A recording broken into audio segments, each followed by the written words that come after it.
Good evening. I am Manali Chakraborty. Welcome to our today session on behalf of Modak Trainer Academy. Today discussion is the story in history of art. The eminent speaker of today's discussion is Professor Swati Bhattacharya. She is an senior faculty at Government College of Art and Craft, Kolkata. She is an writer, researcher, and translator based in Kolkata. She has been lecturing on various aspects of Indian art and aesthetic in prestigious institutes like Ramakrishna Mission Institute of Culture. Dr.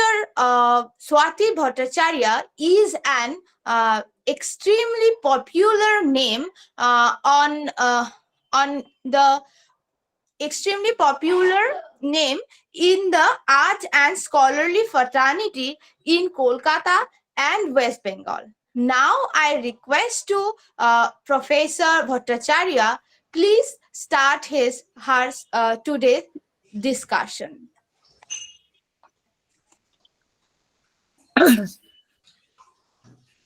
Madam, share your screen. Okay, thank you. I actually was wondering how to greet you because I should greet you saying good night, but I am eager to greet you good evening. So, a very hearty good evening to you all. Thanks to Modak Academy and everyone associated with it for inviting me to share my thoughts with you all.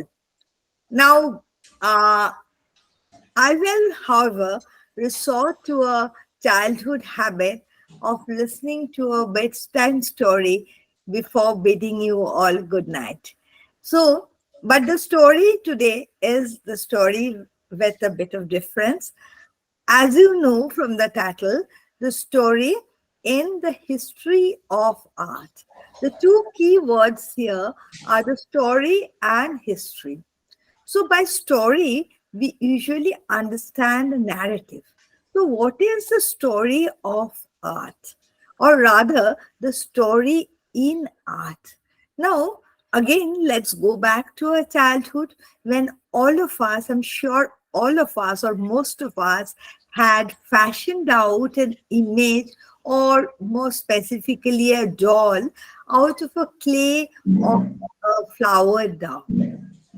We call it a doll, but basically it's an image, and an, im- an image that the little child fashions in emulation of the outside world and the figures he or she sees around him.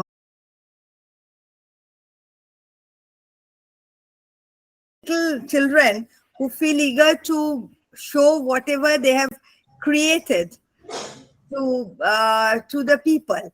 So basically, this is the story. Now I remember once I've been to one of the sit and draw competition, and there a little girl. She was only say 3 year old, and she just drew three dots on a white paper, three yellow dots. And when I asked her what it was, she said it is the hen family. Mark the word hen family. The father hen, the mother hen, and the baby hen. Now, what I could see was only the three dots on the paper. But to her, it was the hen family. So this is what happens, that what she was trying to do was trying to emulate the world around her. And in the process of emulation, she had added her perception, and because she was such a little one, to her the mother was all important. So it was not the cock family, but the hen family. It was not the chicken, but the baby hen. So in such a little girl's drawing, we get multi-layers. There are multi-layers in that, and there are multi-layers in that in that very painting, and these layers are what creates the story of art. That is what we see framed, hanging on the wall, or in a sculpture that is being showcased. That is not the story. The story lurks within. Now, if so, what is that story? The story is basically determined by an innate urge to create. They want to create something. From a little girl or a little boy to this, the artists, the people whom we call quote unquote artists, they all share this urge to create. But apparently, the artists are no different from us. They too are socially, economically, and politically conditioned, because these people, they deal with the society, the economic problems or the political problems, just in a different way, in a more sensitive manner, and thus they go beyond the immediate present, while we are always confined in it. So when they're creating something, there is always a reflection of their time, of their context, and of their condition of their mind, which we might call the philosophy lurking within the creation. So, if we want to really know the story of a painting, we must try to read it, and to use a modern day term, we must try to destructure it. What is there? We must try to find out the layers and read the story within, the story at the core. The same is true about the history of art. There are more stories lurking behind the apparent veil that we call history, because history has every chance of being his story, because history is often determined by the people at the helm. Now, I would like to confine myself with the history of Indian art, and this is very true about, very relevant when we think of the history of Indian art. Why? Because we, the Indians, are basically casual about recording our achievements. And secondly, art was very much integrated to our life, so we didn't feel like recording its development. And of course, there were some recording done through art, because in those days there were no in ancient and medieval India, there were no camera, no mobile phones, and nothing, but the only opportunity of recording it was through the literary language and the visual language. Now, just now I told you that the artists are no different from you and me. So what do? We react to something, they react in a different way. But just think, if our reaction is not spontaneous, if I have a patron, I have to please the patron, and I'm not free to express myself. And if I have to work in a group and the whole thing is sponsored by an emperor, a zamindar, or a rich person in the society, or a priest, then I have to listen to them. And this is what had happened there, happened to the artist always. Now, the artists, there are two groups of artists. Some who are the privileged one, who got the attention of the emperors, the rich men, and the zamindars maybe, and some who kept on working without such grants. Now, the second group, could work more spontaneously because they didn't have any sponsors. They were not supposed to follow any diktats. Now, so we see that now when the history of art started being written in the beginning of the 20th century, late 19th century, 20th century, by the grace, quote unquote, grace of the British people, the British colonial rulers, they projected the history of art as they wanted to. I'm not too biased about them. It's due to their honest efforts that we have come to know about lots of things about our culture and our heritage. But that was just a default advantage. They didn't understand. It's not at all easy to understand the cultural history that spanned over almost 2000 years and with so much variations. I'm just talking about the historic time, leaving apart the prehistoric time, and with so many linguistic variations, so many cultural variations, and so many ethnic variation. It was not easy for them to understand it. But, we always feel comfortable when we can put a label to something. So they just picked up certain level, like they had picked up the earlier level about the India being exotic.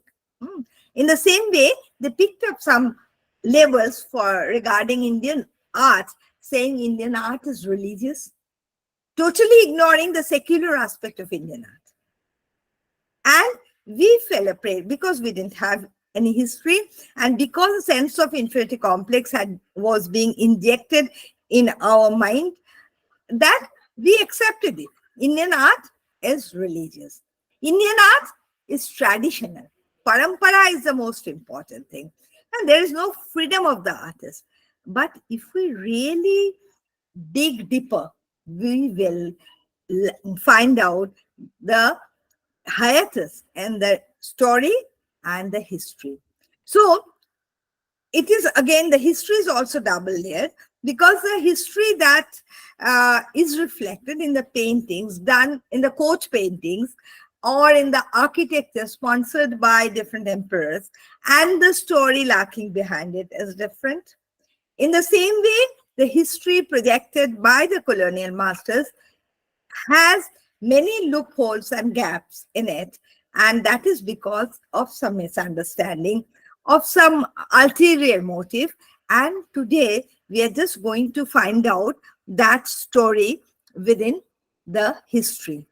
Let me try once again if I can share the screen. Sorry.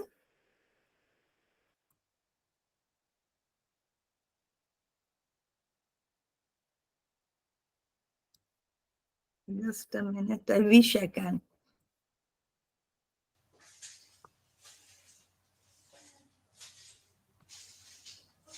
Can you see it now? No. Yes. Now Can it you is. see? Thank God. Okay. Thank God.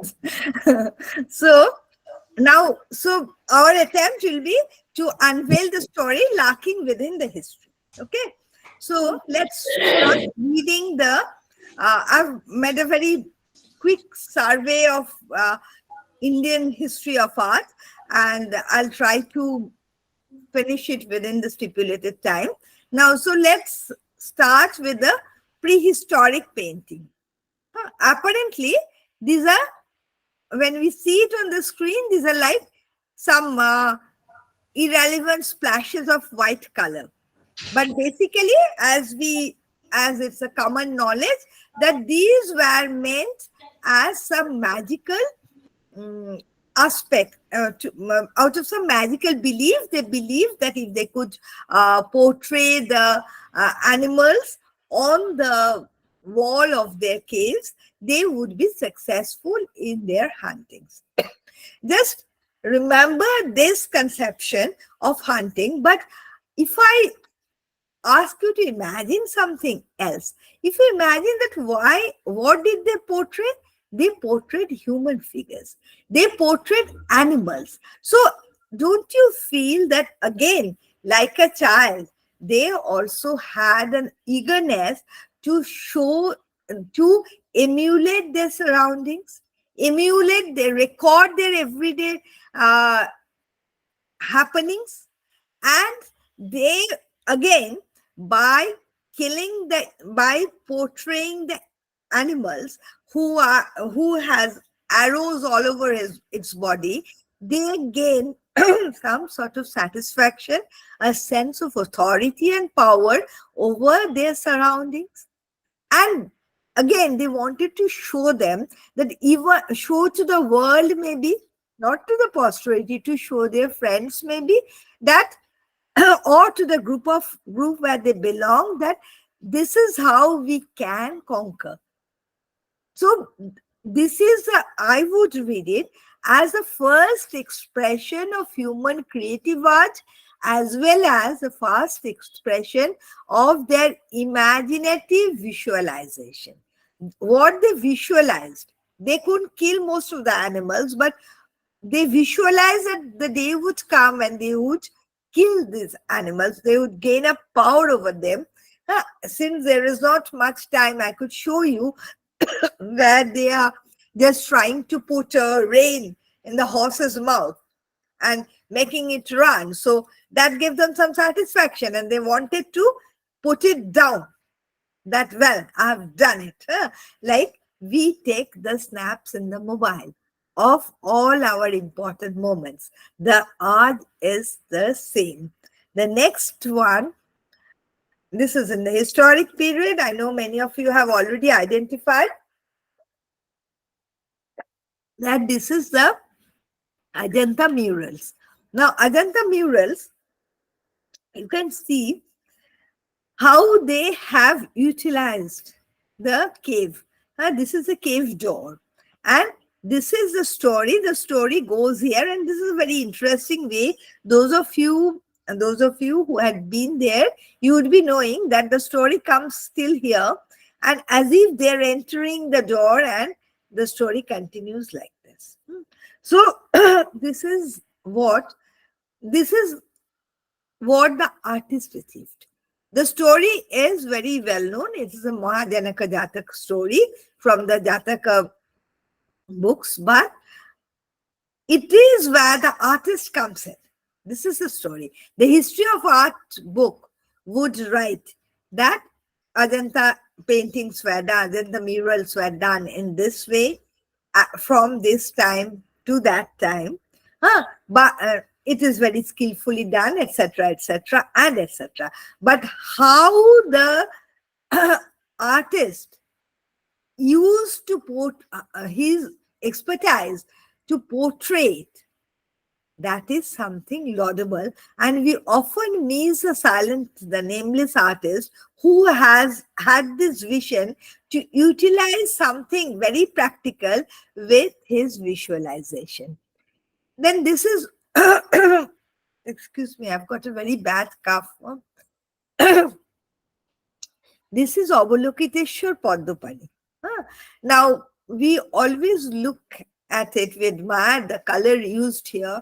And those of you who had been to Ajanta and been to cave number 1, you would be knowing that this photograph does no justice to the real painting, and the whole cave is illuminated by the yellow that is used there.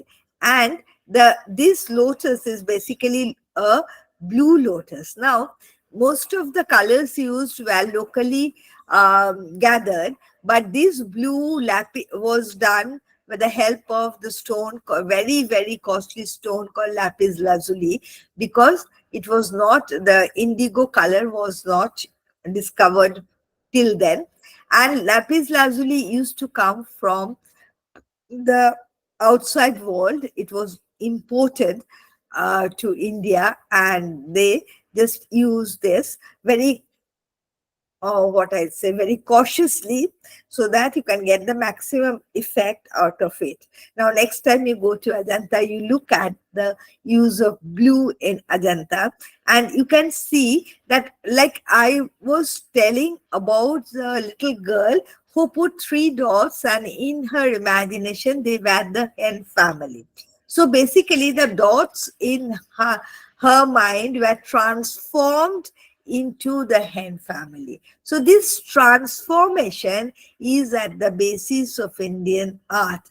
And this is how the man is transformed into a god. And you have to, Avalokiteshvar was one of the Buddhists who, one of the Buddhas who refused, despite gaining nirvana, who refused to go to the avail of it, because the people were suffering. So you look at the eyes and you would get a hint of the story. And if you, even if you don't know the story, you still can appreciate it. So what I'm trying to say is, go look beyond the story and go look beyond the history and try to read the painting contextually. Now, the first thing that would come to your mind is, why did people paint in uh, such desolate caves, which were actually, these caves became desolate only in the later period, but till the 7th century, it was very much, late 6th century, it was very much in use, because the traders used to take shelter into these caves. And so that, this is the story, that so that they can gain an idea about the life of Buddha and the different layers of Buddhist um, uh, penance that these paintings were done. But I couldn't get hold of the painting that I wanted to show you. But there is a painting where we can see foreigners. There are lots of foreigners. They're coming to meet the emperor. You can easily, by looking at their skin and by looking at their dress, identify them as foreigners. So what is the story? The story is that at the time, India had a connection with the outside world, and it was not a one-way traffic. Even the foreigners came there and they had access to the king's court. So why I told you about lapis lazuli and how that has been re-established, how the socio-political condition is reflected in the painting, is very much apparent from these paintings, which are otherwise, or which is known as the stories of Buddha's life. Now, next, I come to two images of Buddha. One is, the first is the Gandhara Buddha, and second is the Sharnath Buddha. Sharnath Buddha is a familiar statue. Most of you must have seen it it's in the Sharnath Museum. And the Gandhar art was very, very broadly speaking, was an amalgamation of Greek art and the Indian art. Now, the Greeks apparently believed in the supremacy of the body, and they didn't they were not that much concerned about the philosophy. So when they portrayed Buddha, according to them, Buddha had been fasting. So naturally he would be having matted hair and his bodies would be emaciated. If you look at it, both the statues are about Buddha, and you would be knowing that Buddha, no image of Buddha, or Buddha never allowed any images to be made of him. And till 200 years after his death, no iconic images of Buddha could be found. But when they made it, they took because Buddha was a Mahapurush, they took out the signs and symbols of Mahapurusha and they created an image of Buddha.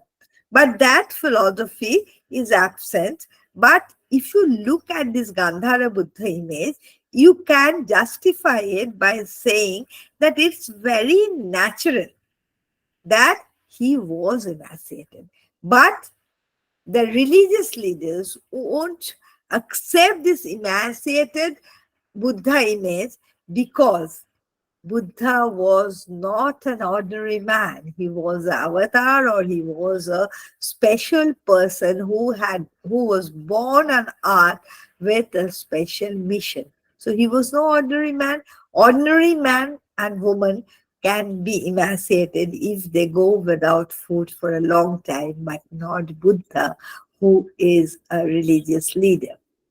So this is the story and the history. If we think about the reality, we would perhaps say that Gandhara Buddha is a more realistic image of Buddha. Now, by the time the Sharnath Buddha images were created, the inner layer of the of human existence became very much a concern to the people. And here, if you just explain, if you just look at the different aspect of the Sharnath Buddha image, you can get a story of Buddha's life, the past, the present, and the future. How? Because the past, you can see the holes in his ears. That denotes the past, that he was a prince and he used to wear very heavy earrings. You look at his eyes, it is half closed. Half closed means he has attained Bodhi, but he hasn't forgotten his people. How do we know that he hasn't forgotten? Because at the bottom of the statue, we can see the five of his first five disciples of Buddha, and we can see a Shreshti, a merchant, who is offering a votive stupa. You can see it here, the votive stupa. This is the votive stupa and the donors and the five of his disciples. Now the mudra, this is Dharma Chakra Pravartana mudra, but basically it is a combination of Abhaya mudra and the explanatory Bhakhan mudra. So he's saying that to take refuge to dharma so that you can attain peace in life. And then look at the smiling face. This is a very condescending smile, that very assuring smile that you come to me and I am there to help you out. So in this same way, you can read. You can read a painting or a sculpture and find out just symbolically everything has been indicated through this one sculpture. So the soul within, in Indian art, there is always an amalgamation between the body and the soul. Now, if you think of it, this is nothing very difficult to understand, because what we are is our essence, the essential we, and we exist outwardly. So Indian art again and again focuses on the essence. So this is the essence of a saint that is focused on in this very image. Now, after that, we get more images of Buddha, the Mathura image. Now here the emphasis is more on the drapery, and the outward drapery is so transparent that you can see the inner person. And here also you can see the another image of Buddha. So by this we can understand the various imagination. Why I have chosen all these four images is, if they were just to follow the parampara or tradition, as the history of art often claims, these variations would not have been apparent. There are regional variations, there are stylistic variations, and there are conceptual variations in the very projection of these images. They all take the source of all of these artists is, of course, the Buddhist text, and they're following the aesthetic ideals of Indian art, but there are so much variation. Same is true about the Mahishashur Mordini images. Now, if Parampara was of supreme importance, then there wouldn't have been so many variations in Mahishashur Mordini or the Nataraja image. So this is again a very familiar image, but through this, so many things are indicated. As you know, Srishti, Sthiti, Pralay, the movement and the silence, that is the Ardhanarishara Murti. And there are all the images, like just show you, I'll just tell you one or two images, like these hands indicating the feet. That means you take refuge here. And again, Abhaya Mudra, you'll be relieved. And of course, these are the fires of life. And this is the Apasmara Murti, the evil is being trampled by good. Then I'll just point out certain small things. Now, these are the flying matted here, Jota. And this is why he is called Jotadhara. Here is the skull. Here is the skull denoting the Kala, the supremacy of Kala.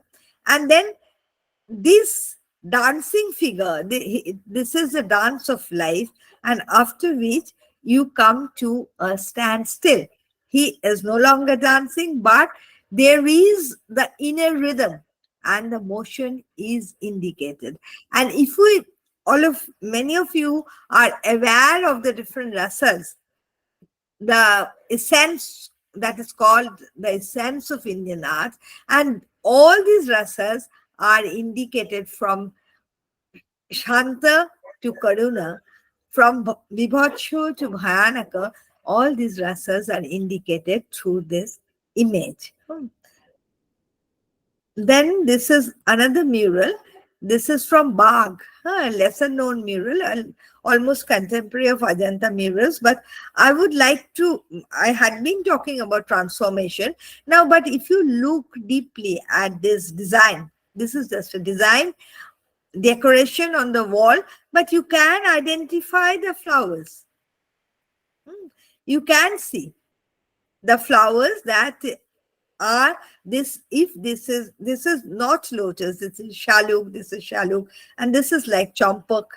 So you can always identify how they have transformed the environment, the world around them, and transform them into a work of art.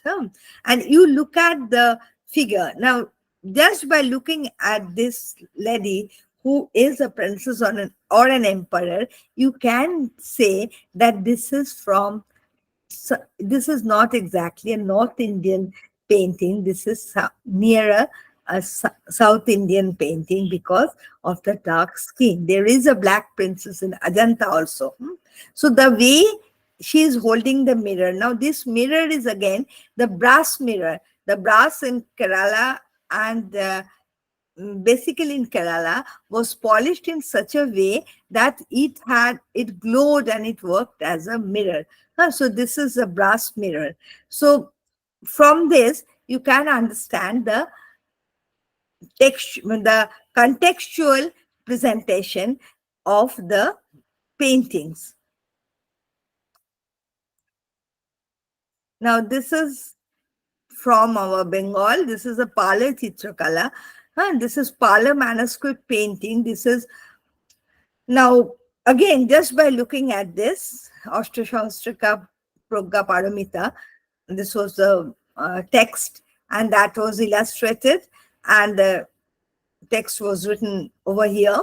But here you can see that this was done in a period when Tantra was rampant and it had great influence on Buddhist philosophy and Buddhist iconography. And so it was Hinojan, Mahajan, and it's Tantrajan. at this stage. Huh? You can see how the iconography has changed, and how now you can identify this. You can see this in different monasteries in North Bengal, in Tibet, Sikkim, a variation of this, but this was the initiation of the Tantric Buddhism. Next, we come to this is around 11th century. This was first done in the 7th, 8th century, and it continued till the 11th century. And this is Jain manuscript painting. Once again, you see the transformation. Now, Jain manuscript, this is very typical of Jain manuscripts, that elongated eye. Quite often, when here you see in the profile, the eye comes protruding out of the face, a style that was later adopted by Jamini Rai. Many of you must have seen it. Now, I chose this just to tell you something. Just look at the use of blue here. And I just wanted to point out that these Jain manuscripts were copied at the time, because again, this was 10th, 11th century in the western coast in Gujarat, Rajasthan. It was copied just because they were feeling a bit insecure. There was Muslim invasion, and they thought that maybe their religion was endangered, and they wanted to preserve these texts. And as I told you, the rich men, they patronized and they made the artist copy it. So only certain texts are copied, the texts that they thought were important to be preserved. Now we come to the Mughal painting. Now this is a painting from, sorry, so this is a painting. Painter is here. You can see the painter has made a muraka or album, and he is also doing a painting over here, and he is seeking the approval of the patron. Now, how to read the painting? This is Birth of Jahangir. Huh? You can see the most important person here is Jahangir's mother. So as soon as you look at the painting, your eyes will be focused on that. This is authority. If you look at any of the Mughal painting, they're painted in such a way that your eyes will be fixed on the king or the emperor or the queen. And here are the common men, the social structure. Here are the women. They just the maids, as you know, the harem is there at the back. They were not allowed to come in the front. And here are the ordinary people. The social strata is very well depicted over here. Then here comes the painting of Shah Jahan. Now this was called the Khayali Tasbir, introduced by Jahangir. That these are imaginary paintings that they used to do to prove their superiority. So Shah Jahan here imagines that he is on the top of the world. He's the greatest king of the world. And you look at this, you might wonder that why there are angels that we find in Renaissance painting. And then you get the story that there was an interaction between the European world and Indian emperors since the time of Akbar. And you all know about Thomas Roe getting the charter during the reign of Jahangir. So these angels were incorporated from the European paintings. You look at them, they're so different. And here is a sandal. So here Shah Jahan is standing on the top of the globe. Just think of the artist who had to paint this just to please the emperor. We all know about Shah Jahan. So he was more of a romantic, he was more of an artist than a conqueror. So this is what Shah Jahan imagined himself to be, and the artist had to put it on record. Now coming to Jahangir, this is a zebra. This is painted by Ostad Mansoor. who was one of the court painters, very famous court painter of Jahangir's court. But why this is important is because, excuse me,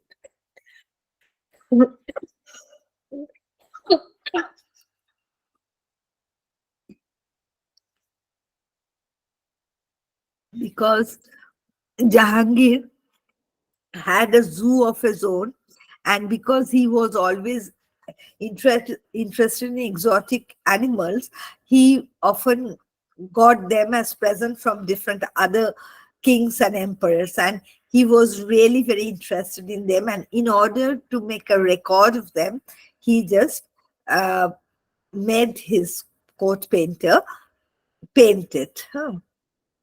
I think I should hurry up a bit. Again, this is a hunting scene. You can see Akbar hunting, and you can get an idea of the locale, and you can see how the pet animals helped in the hunting. This is a scene from Rajasthan, and here you can see the fighting. There's a fighting going on, and how that has been depicted in layers. So, in different stages, I shouldn't say layers. Now, this is a miniature painting. This is a Ragmala painting. This is important because at that time, strangely, and the 16th and 17th and later on till 18th century, we get this Ragmala paintings. This is Tori Ragini, and where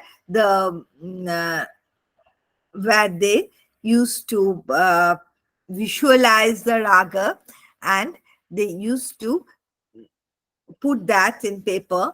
And you can see again, if you look at the trees, you can identify them. The locale is very much reflected here. And this was a typical time. This was a very short period when these Ragmala paintings were done. Now, there are no specific reasons, but again, we feel that the Mughal emperors were losing their power.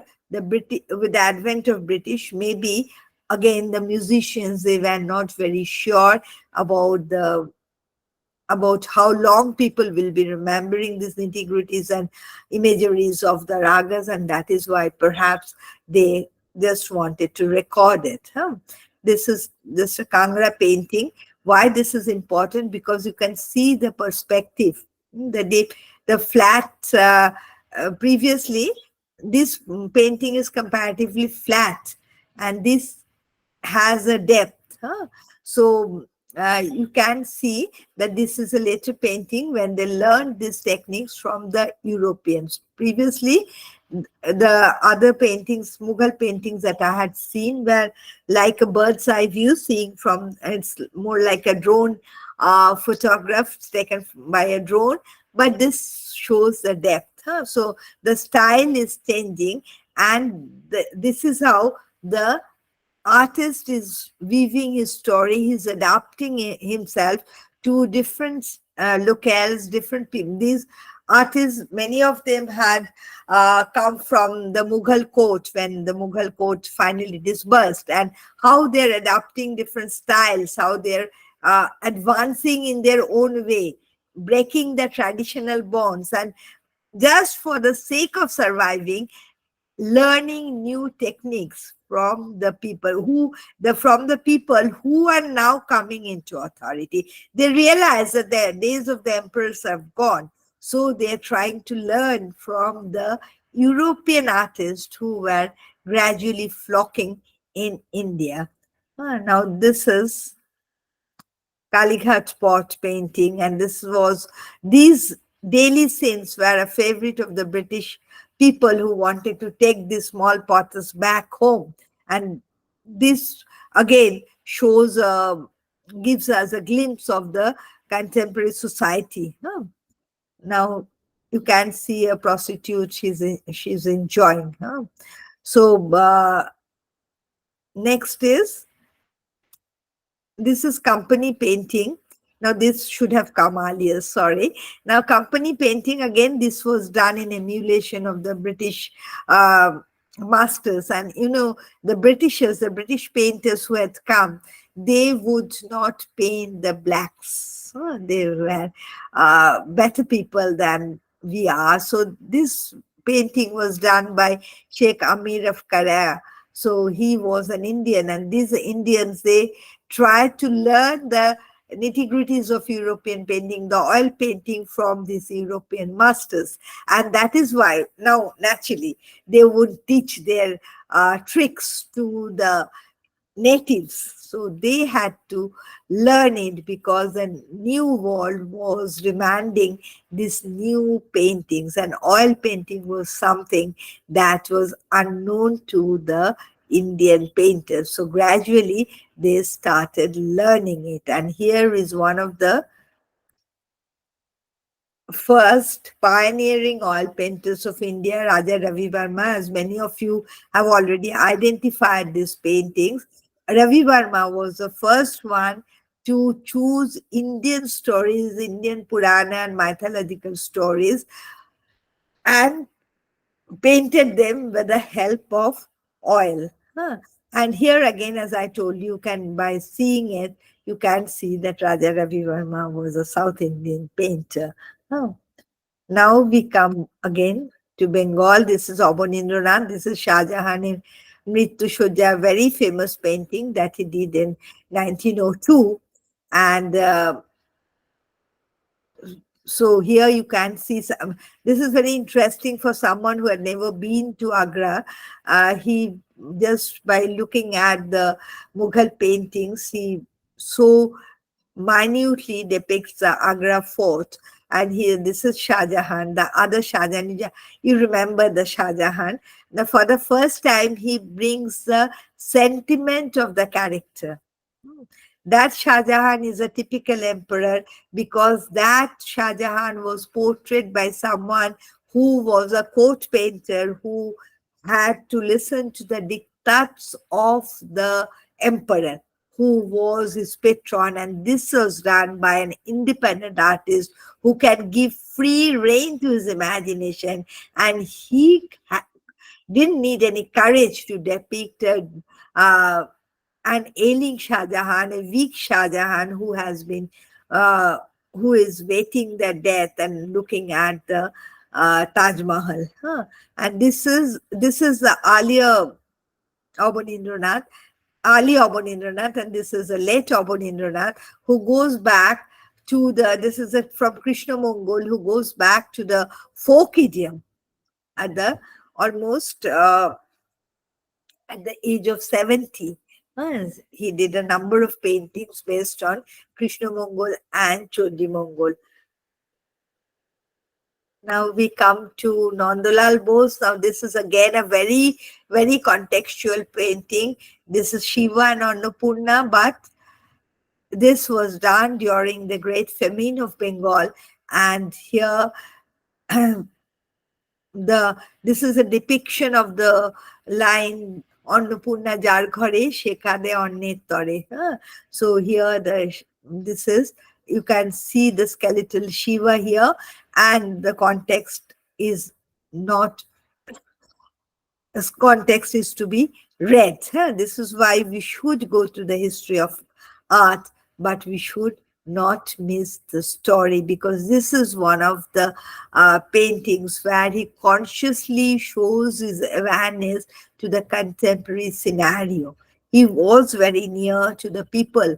He had done lots of painting about people and village life and the village people, the working people, the village landscape. But this is something, this is a painting I think is important, because this is a very, this is an example of his social awareness. And why I've put this, Shiva Vishwan, this is one of his early paintings. You can see that this is the pot from where Shiva is drinking. So the difference between this Shiva and this Shiva, how the idioms change, the same artist, the same subject, but portray differently in a different context.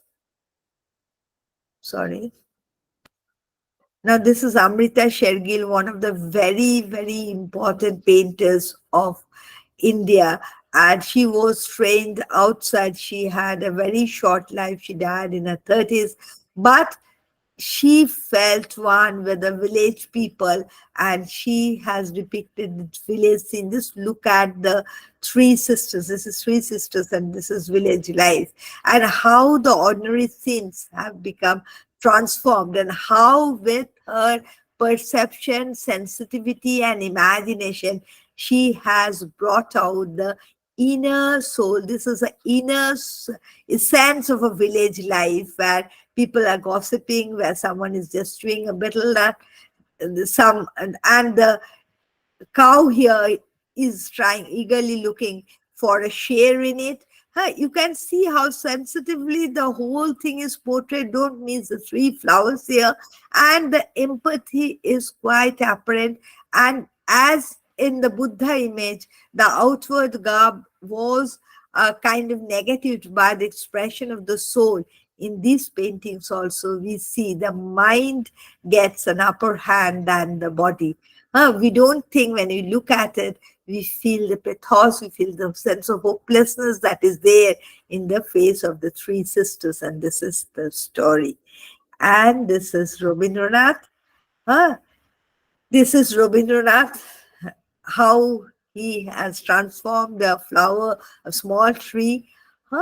And this is one of the fantastic animals he loved portraying. There are lots of it.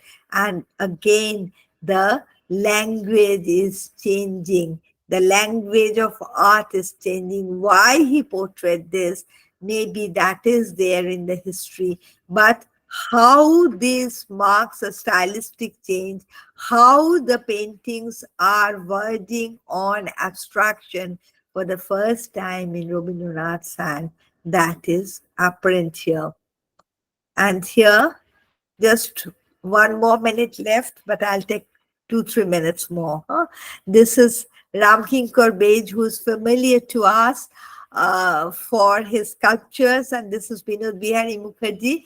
You can find some, both of them have portrayed more or less the same Shantiniketan, Rar, Bengal, but you can see the difference in treatment and the difference in approach, although there is perhaps a basic similarity, but the color palette is so different that they create a different kind of expression in the mind of the audience. And this is why I have taken this to show that how the independent artists who started working after the, of course, in company period, the artists were independent, but they always needed some patron, and they had to look to the market, because already art schools have been established all over India, and those people with a degree in art were posing a great challenge to these artists, quote, who were